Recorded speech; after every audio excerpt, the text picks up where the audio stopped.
Russia దగ్గర చమురు కొనడం ఒకే ఒక కారణంతో భారతదేశంపై 50% సుంకాలు విధించి భారతదేశాన్ని తన దారికి తెచ్చుకొని అలాగే ఆ బ్లాక్ మెయిల్ తో రష్యాని కూడా లొంగ తీసుకోవాలనుకున్నటువంటి ట్రంప్ కి ఇటు భారతదేశం అటు రష్యా ఒకేసారి గట్టి దెబ్బ కొట్టాయి. అంతేకాకుండా ఈ రోజు ట్రంప్ విధిస్తున్నటువంటి సుంకాలతో మేము భయపడేది లేదు. అమెరికా అగ్రరాజ్యం అయితే అది మీరనుకోండి, మీ అభిప్రాయం అది. ఇప్పుడు ప్రపంచానికి ఇది లేదు, అమెరికా మాత్రమే అగ్రరాజ్యం అని ప్రపంచానికి లేదు. ఇప్పుడు ఏ దేశానికి ఆ దేశమే అగ్రరాజ్యం. ఎందుకంటే ఇప్పుడు వ్యక్తులు కూడా అదే విధంగా తయారయ్యారు. అలాగే దేశాలు కూడాను. దేశాలు ఇప్పుడు స్వయం సమృద్ధి సాధించుకుంటున్నాయి. పైగా ఆసియా ఖండంలో భారతదేశం, రష్యా, చైనా ఇప్పుడు బాగా అభివృద్ధి చెందుతున్నటువంటి దేశాలు.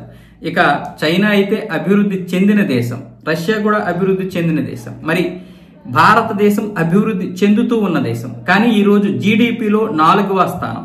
అది ట్రంప్కి నచ్చదు. భారతదేశం 4వ స్థానానికి రావడం నచ్చదు.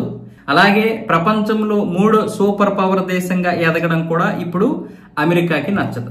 అయితే ఇది ట్రంప్కు మాత్రమే కాదు, బైడెన్ ప్రభుత్వం నుంచే ఇవి పావులు కదిపినటువంటి పరిస్థితులు. కాకపోతే బైడెన్ కనిపించినట్లుగా వ్యవహరించాడు. ఇప్పుడేమొచ్చేసి ట్రంప్ పూర్తిగా తన యొక్క విష సర్పాన్ని బయటికి వదిలాడు అంతే. ఇప్పుడు ట్రంప్ చేస్తున్నటువంటి పనులు ఏంటంటే బయటికి మనకు కనిపించేసాయి. అమెరికా విధానాలేంటో భారతదేశం పైనే కాదు, ఆసియా ఖండంపై ఇప్పుడు ఈ విధానాలేంటో మనకు తెలుసు. అయితే ఆసియా ఖండం మొత్తం కాదు, కానీ చైనాని, భారత్ని, రష్యాని ఎలాగైనా సరే అణచడానికి జరుగుతున్నటువంటి ప్రయత్నాలు. కానీ నిజానికి చైనాని అణిచే పరిస్థితి లేదు. ఆ విధానము అక్కడ జరగదు ఇప్పుడు. ఎందుకంటే చైనా గత 15 సంవత్సరాలుగా ఎవరికీ తెలియకుండానే తన యొక్క అందరికీ ఆమోదయోగ్యంగా ఉంటూ సైలెంట్ గా సూపర్ పవర్ దేశంగా ఎదిగిపోయింది. భారతదేశం కూడా ఇప్పుడు అదే విధానంలో ఉంది. గత 10 సంవత్సరాలుగా భారతదేశం అన్ని విధాలుగా అభివృద్ధి చెందుతూ ఉంది. ఎవరి మాట వినడమూ లేదు. అలాగని దౌత్య సంబంధాలు కూడా విపరీతంగా పెంచుకుంటుంది. నరేంద్ర మోదీ గారు కేవలం మాటకి అమెరికా మాత్రమే వెళ్లడం లేదు, రష్యా మాత్రమే వెళ్లడం లేదు, అన్ని దేశాలు కూడా తిరుగుతున్నారు ఆయన. అన్ని దేశాలు తిరుగుతూ అందరి దగ్గర నుంచి కూడా వ్యాపార సంబంధాలు పెట్టుకుంటున్నారు. అది ఇప్పుడు చాలా వరకు మనకి కలిసి వచ్చినటువంటి అంశం. అందుకే ఈ రోజు మనం సొంతంగా తయారు చేసుకున్నటువంటి రక్షణ వ్యవస్థలో కీలకంగా మారినటువంటి కొన్ని ఆయుధాలు 24,000 కోట్ల రూపాయలకి సంబంధించి మనం డీల్ చేయగలిగాం బయట చిన్న దేశాలకి. అది కూడా అమెరికాకి నచ్చలేదు. ఈరోజు బ్రిక్స్ ఏదైతే ఉందో బ్రిక్స్ లో భాగంగా భారత్ ఉంది కదా, Brazil, India, China, Russia, south ఆఫ్రికాతో పాటు మరికొన్ని దేశాలు కూడా చేరాయి. ఈ బ్రిక్స్ వచ్చేసి ఇప్పుడు ప్రత్యామ్నాయంగా ఒక కరెన్సీ ఏర్పాటు చేసుకుంటుంది. డాలర్ కి ప్రత్యామ్నాయంగా కరెన్సీ ఏర్పాటు చేసుకుంటుంది, కొత్త కరెన్సీ. ఇది కూడా ఇప్పుడు బాగా ట్రంప్ కి మండినటువంటి విషయం. అసలు బాగా మండింది ఎక్కడంటే బ్రిక్స్ కొత్త కరెన్సీ ఏర్పాటు చేసుకుంటుంది డాలర్ విలువ తగ్గించడానికి అనేది ట్రంప్ కు మండింది. అలాగే ఉక్రెయిన్ రష్యా యుద్ధం. ఈ ఉక్రెయిన్ రష్యా యుద్ధంలో ఇప్పుడు రష్యా ఎవరి మాట వినడం లేదు. రష్యా ఎవరి మాట వినకపోతే, ఇప్పుడు రష్యా యుద్ధం ఆపకపోతే, కాల్పులు విరమణ చేయకపోతే ఇప్పుడు ట్రంప్ కి క్రెడిట్ రాదు, అలాగే నోబెల్ శాంతి బహుమతి రాదు. అలాగే ముఖ్యంగా ఇక్కడ ఉక్రెయిన్ లో ఉన్నటువంటి మైనింగ్, ఈ ఖనిజ సంపదని తీసుకుపోవడం కుదరదు. కాబట్టి ఈ మూడిటి కోసం ఇప్పుడు ట్రంప్ అయితే అనేక విధాలుగా ఒకసారి బెదిరిస్తుంటాడు, ఒకసారి కాళ్ళు పట్టుకుంటుంటాడు, ఒకసారి ఏమొచ్చేసి బ్రతిమలాడుతూ ఉంటాడు. అయితే ట్రంప్ కి పుతిన్ మొగుడులా అంటాడు.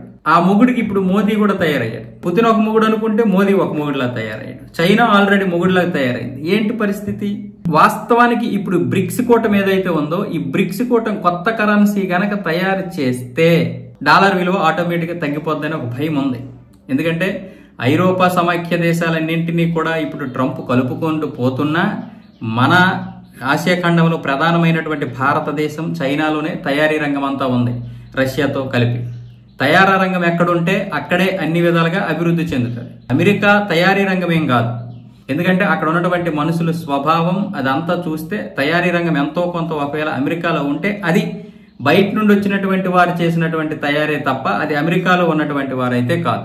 కాబట్టి ఇప్పుడు తయారీ రంగం అంతా కూడా ఆసియా ఖండంలో ఉంది. ముఖ్యంగా మన 2-3 దేశాల్లోనే ఉంది. కాబట్టి ఇక్కడ ఇప్పుడు అన్ని విధాలుగా కూడా అభివృద్ధి చెందుతూ ఉంటాయి. ఇక ఈ అభివృద్ధిని ఆపడానికి ఎవడి వల్ల కాదు. అందుకే ఇప్పుడు నిన్న అలస్కాలో జరిగినటువంటి ట్రంప్ పుతిన్ భేటీలో ట్రంప్ ఎక్కడా కూడా తన యొక్క టెంపర్తనాన్ని చూపించలేదు. మనకి ఇవి విధించడం అయితే విధించేశాడు, కానీ 50% సుంకాలు ట్రంప్కి భయమే. రేపు వ్యూహాత్మకమైనటువంటి భారతదేశ భాగస్వామ్యాన్ని కోల్పోతే రేపు ఎంత తీవ్రమైనటువంటి పరిస్థితులు అమెరికాకు వస్తాయో ట్రంప్కి తెలుసు. కానీ ఇప్పుడు ట్రంప్ భారతదేశాన్ని భయపెట్టి రష్యాని దారిలోకి తెచ్చుకొని ఉక్రెయిన్లో ఉన్నటువంటి ఖనిజ సంపదని తీసుకొని వెళ్లిపోయి ఆ క్రెడిట్ ని కొట్టేసి నోబెల్ శాంతి బహుమతి తీసుకొని అమెరికాకి అనేక విధాలుగా డాలర్ల కుప్పలు పోసేసి అమెరికా ఆర్థిక రంగాన్ని మరింత మెరుగుపరిచి అక్కడ ఉన్నటువంటి అప్పులు కూడా తీర్చేసి 36 ట్రిలియన్ల అప్పు ఉంది కదా, ఆ అప్పుకి సరైనటువంటి వడ్డీ కట్టలేక సతమతం అయిపోతున్నటువంటి అమెరికాని ఈరోజు అప్పుల ఊపు నుంచి బయటపడేయాలని చూస్తున్నటువంటి ట్రంప్ యొక్క అన్ని ప్లాన్లు బిడిసి కొట్టేశాయి. అలస్కాలో 3 గంటల పాటు జరిగినటువంటి భేటీలో ఏం చేశాడు ట్రంప్? ఎక్కడైనా సరే పుతిన్ ఏమైనా సరే కొంచెమైనా సరే బెండ్ అయ్యాడా? అవ్వడు. అతని డిమాండ్లు ఏమున్నాయో ఆ డిమాండ్లకి కట్టుబడి ఉన్నాడు. అలాగని ట్రంప్తో కూడా బెడిస్తనంగాను లేకపోతే బెట్టి చేసి మాట్లాడలేదు. ఎందుకంటే పుతిన్కి తెలుసు పరిస్థితి ఏంటన్నది, ఎవరిని ఎలా లొంగ తీసుకోవాలో ఆయనకి తెలుసు. దానికంటే ముందే అంటే ఆగస్టు 15 కంటే ముందు 14వ తారీఖునే ఆయన భారతదేశానికి 79వ స్వాతంత్ర దినోత్సవ శుభాకాంక్షలు చెబుతూ భారతదేశంతో ఎవరైనా పెట్టుకోవడం కంటే కూడా ముందు భారతదేశాన్ని గౌరవించడం నేర్చుకోవాలి అంటూ అమెరికాకి చురకలు కూడా అంటించాడు. ఆ మాత్రం అమెరికా గ్రహించలేదా? అమెరికాకి చురకలు అంటించాడు. మా యొక్క విధి విధానాలు ఇలాగే ఉంటాయని స్పష్టం చేశాడు. ఇక పుతిన్, మోదీ, జిన్పింగ్ ముగ్గురు కూడా ఒక కూటమిగా ఏర్పడి ఒక ఉత్పత్తి రంగాన్ని ఇంకా అభివృద్ధి చేసి ప్రపంచంలోనే ఈరోజు యుఎస్ యొక్క ఆధిపత్యాన్ని అలాగే అగ్రరాజ్యం అనే ఆ ధోరణిని తగ్గించి ఆ ఈగోని పూర్తిగా అణచవేసే ప్రయత్నాలు అయితే జరుగుతున్నాయి. అదే ఇప్పుడు భయం ట్రంప్కి. ట్రంప్కి ఏంటి భయం అంటే ఇటు కొత్తగా కరెన్సీ ఏర్పాటు చేస్తుంది బ్రిక్స్, దాంతో పాటు వీళ్ళు కూటమిగా ఏర్పడుతున్నారు. ఇప్పటి వరకు భారత్, చైనా ఎడమకం పెడమకంతో ఉన్నాయి, ఇప్పుడేమొచ్చేసి కలిసిపోతున్నాయి. మరొక వైపు ఏమొచ్చేసి భారత్ కూడా ఆర్థికంగా ఎదుగుతోంది. అంటే ఇప్పుడు చైనా, భారత్ పక్క పక్కనే 2వ స్థానంలో చైనా, 3వ స్థానంలో భారత్ ఉంటాయి. అంటే అమెరికా 1వ స్థానంలో ఉన్నా కూడా అటు పాశ్చాత్య దేశాల్లో అది ఒక్కటే ఉంటది.